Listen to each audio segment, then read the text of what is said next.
No niin, tänään kävimme tuolla Lemin Kaitajärvellä emännän kanssa ja hän otti 6 haukea tällä uistimella. Ja tämähän on tietysti Rapalan Rattlin Minnow Spoon, 8 senttinen. Mutta ei siinä mitään ihmeellistä.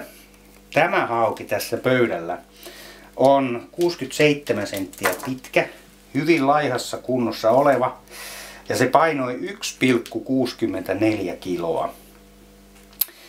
Ja kuten näette tässä, niin tämä on syönyt jotain jo aiemmin. Tässä on nailon siima, joka on katkennut. Näin. Ja sitten tässä on teräsperusin, hyvin pitkä sellainen. Ja sitten täällä jossakin on jokin. Katsotaan. Mä käytän nyt saksia tuossa. Katsotaan, että mitä me täältä löydämme. Mikä se on, mitä tämä on syönyt. Niin. Joo. Aika pahan näköistä. Tämä kala on selvästi kärsinyt, että kaikki sisälmykset on siellä. Joo, siellä on uistin.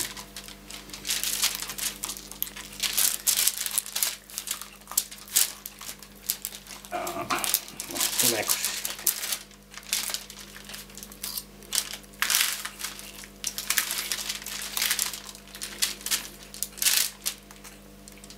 Katsokaas mitäs täällä. Täällä ei ole pelkästään uistin, vaan tää on syönyt myös ravun. Tässä on ravun saksi. Toinen saksi tuossa. Ja sitten katsotaan mikä tää varsinainen. Täällä ei välttämättä ole uistinta ollenkaan, mutta selvästi koukku täällä taitaa olla. Tässä voi olla kysymys tällaisesta kalastusmuodosta kuin koukkukalastus. Tää voi olla talvinen juttu. Eli täällä on ilmeisesti, onko tää 2-haarainen koukku. Ja se on ollut tuossa ilmeisesti sitten, siinä on voinut olla kesäkalastuksessa täkykala. Tai sitten jos se on talvella ollut tuolla, niin sitten siinä on ollut täkykala. Mutta niin kuin näette, niin uistinta sieltä ei löytynyt. Siinä on koukku. Okei.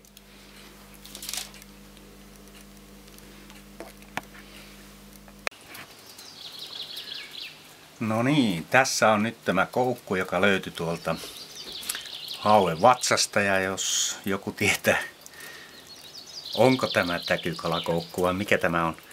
Tämä saattaa olla venäläisten turistien keksintö, mutta täkykalakoukuksi tämä on aika pieni kokoinen. Pitkä teräsperuke siinä on ja tavallinen siima. Tollanen sieltä löytyi. Tosiaan tässä on tullut testattua myös näitä siimoja. Nämä on Kiinasta tilattuja halpoja kuitusiimoja. Tässä on nelisäikeinen 0,23 millinen. Tämä on osoittautunut ihan hyväksi. Erittäin luja. Ei ole pettänyt oikeastaan kertaakaan. Ja sitten tässä on hieman ohuempaa 8-säikeistä siimaa. Myöskin Kiinasta 0,2 millistä. Tämä on 2 kertaa aiheuttanut sen, että on uistimia menetetty. Ensimmäisen kerran toki kysymys oli siitä, että toi jarru oli säädetty huonosti ja se ei antanut yhtään periksi. Ja isompi kala nappasi kiinni ja se meni melkein kerrasta sitten poikki. Toisen kerran tämä petti solmukohdasta ja sekin on periaatteessa oma moka, ettei tullut tarkastettua sitä. Näin ohut siima saattaa sitä solmukohdasta sitten mennä poikki, kun siinä on kulutusta enemmän. Tuossa taustalla toi Kaitajärvi on hyvin tummavetinen järvi ja siellä on toiminut nämä värit parhaiten. Eli tässä on Jesse, 11-senttinen. Erittäin tehokas, mutta sitten kun nytkin mennään jo aika pitkällä kesäkuuta, niin tätähän ei tuolla lumpeiden seassa oikeastaan pysty uittamaan. Siihen tarkoitukseen taas sitten tämä on sekä vetouistelussa että heittelyssä aika lyömätön tämä rapala. Ja sitten tämmönen klassikko toimii kans, vaikka tää ei ole samaa väriä. Niels Masterin Spearhead. Perukkeista on tullut testattua tällä reissulla tätä Kuusamon vaijeriperuketta. Erittäin helppo lukko kiinnittää ja toimii todella hyvin.